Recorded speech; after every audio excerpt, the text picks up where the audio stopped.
Nah, ini baru seru. Aswaja vs Aswaja. Kalau Aswaja versus Wahabi, ya gimana ya nggak seru amat. Karena ketika kita membahas membongkar kebohongan dokter-dokter Wahabinya, mereka ngumpet. Yang datang bocil-bocilnya, tapi malah ndak nyambung. Yang dibahas kebohongan komennya A, yang dibahas Z komennya M, ndak nyambung belas. Jadi yang seru ini. Assalamualaikum warahmatullahi wabarakatuh. Alhamdulillah wassalatu wassalamu ala Rasulillah wa ala alihi wa sahbihi wa mawala amma ba'du. Kaum muslimin dimanapun berada, sahabat-sahabat Aswaja, seluruh warga Nahdien, saya doakan semoga Allah Subhanahu wa taala senantiasa memberikan rahmatnya, taufiknya, hidayahnya, maghfirahnya, memberikan kelancaran rezeki, kesehatan pada kita semua. Amin. Allahumma amin. Kita kalau lagi membahas, membongkar kengawuran, kedustaan dari ustadz-ustadz Wahabi, ketika kita ajak mereka untuk membuktikan, misalnya sebagaimana Pak Zainal Abidin berbohong atau berdusta atas nama Ibnu Hajar Al Asqalani, atas nama ini, ulama ini. Ketika diminta pertanggungjawabannya, mereka diam kan? Paling bocilnya nanti nggak level, yang dikomenkan lain. Jadi nggak nyambung. Yang dibahas A, komennya Z. Nggak nyambung kalau membahas dengan mereka. Nggak seru amat. Tapi kalau Aswaja vs Aswaja lagi membahas suatu hukum, ini full dengan referensi. Bagus ini, seru kalau seperti ini. Nah, contoh ketika Kiai Nur Hashim S. Anam, lihat di FI-nya, ketika mengeritik Buya Yahya masalah tayamum di pesawat, dan sekarang yang lagi viral itu masalah tentang hukum haidnya itu. Seru itu. Seru nih, full dengan referensi. Beda dengan Wahabi, kita ngeritik Wahabi, komennya itu aduh ngalantur malah. Nah, sekarang ini Lora Ali. Siapa Lora Ali? Lora Ali kita tahu, saya lihat itu suatu ketika dia pakai alma mater alumni santri Sidugiri, berarti sealma mater dengan saya. Kalau YouTube-nya ini namanya adalah kajian kitab Turos ya, Lora Ali ini. Ini sangat tajam juga ketika mengkritik orang-orang Wahabi. Nah, kini beliau mengkritik Aswaja. Kita jelas, Kiai Ajir Ubaidillah ini adalah pro Ba'alwi. Sementara kita tidak tahu apakah Lora Ali ini pro Ba'alawi atau malah pro Kiai Imad. Saya tidak tahu ini. Walaupun beliau itu adalah alumni Sidugiri kayaknya. Tapi bukan kayaknya ya. Saya lihat pernah pakai baju ikatan alumni santri Sidugiri. Yes. Tapi kita sepakati bahwa keduanya baik Lora Ali kajian kitab Turos dengan Kiai Ajir Ubaidillah ini dua-duanya sama-sama aswaja, sama-sama orang Nahdien. Dan beliau dua-duanya sama-sama anti terhadap Salafi Wahabi. Dan dua-duanya sering mengkanter pendapat-pendapat dari Ustadz-Ustadz Wahabi. Dan keduanya ini sama-sama mesti percaya dengan karomatul aulia. Namanya sama aswaja kan? Ini.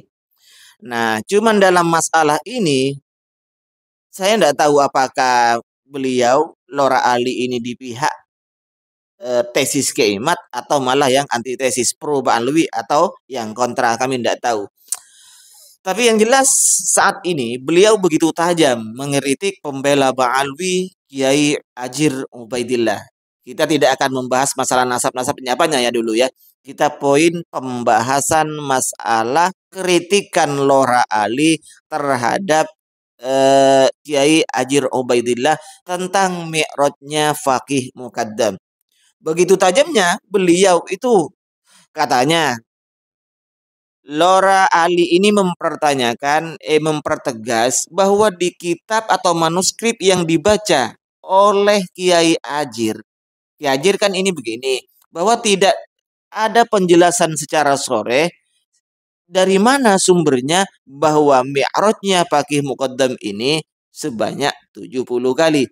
Kemudian Lora Ali menampilkan di manuskrip sendiri yang dibaca oleh Kiai Ajir Ubaidillah ini ternyata tertulis wa fi riwayatin tertulis 70 kali dimi'rajkan dalam semalam. Wa fi riwayatin, iya Lora, wa fi riwayatin.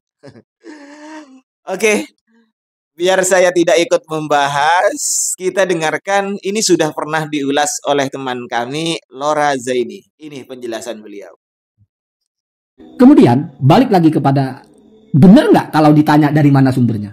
Nah perhatikan, kalau kita orang awam misalnya, atau ya sekelas saya lah, yang penting ada di kitab ya sudah kita anggap itu sumbernya. Tapi Lora kan santri, Lora ini kan orang alim. Walaupun ada di kitab, kalau narasinya wa fi riwayatin, lalu kita mau anggap itu sumbernya kan aneh. Riwayat itu mesti akan menjadi maklum kalau dinisbatkan kepada rawi. Wa fi riwayati Ahmad misalnya, wa fi riwayati Husain misalnya, wa fi riwayati, harus begitu lah. Ini kan wa fi riwayatin, di dalam satu riwayat, riwayatnya siapa? Itu pertanyaan lah. Makanya benar, sumbernya mana? Jadi pertanyaannya Gus Ajer ini bukan tidak tahu itu ada di kitab lah, tapi kenapa digas seolah-olah 70 kali itu sesuatu yang sudah pasti benar?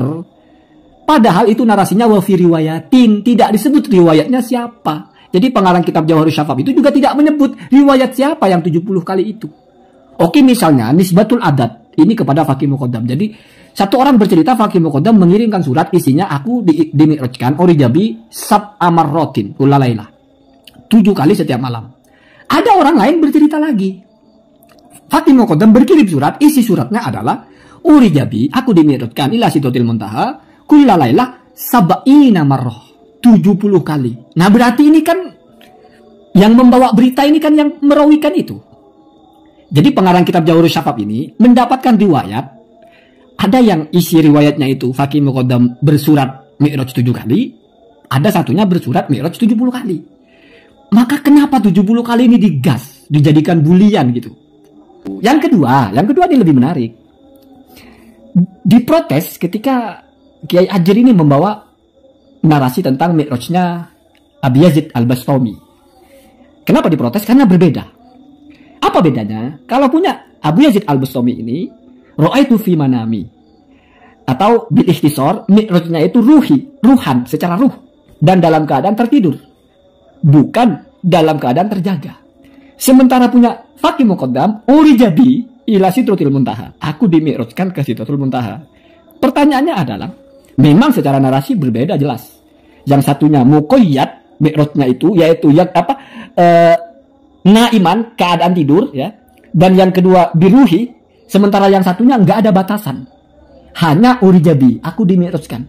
Kenapa yang nggak ada batasannya ini lalu digembor-gemborkan seolah-olah itu terbatas, atau seolah-olah itu muqayyad, atau seolah-olah itu mufassal, atau seolah-olah itu mufassar, mubayyan, bahwasanya mi'rajnya Faqih Muqaddam itu terjaga dan bijasadi waruhi, seolah-olah narasinya begitu. Padahal kan kalau kita baca enggak, urijabi itu kan juga tidak jelas. Binya itu apa? Bijasadi, waruhi, atau biruhi, atau bijasadi, kan tidak ada keterangan itu.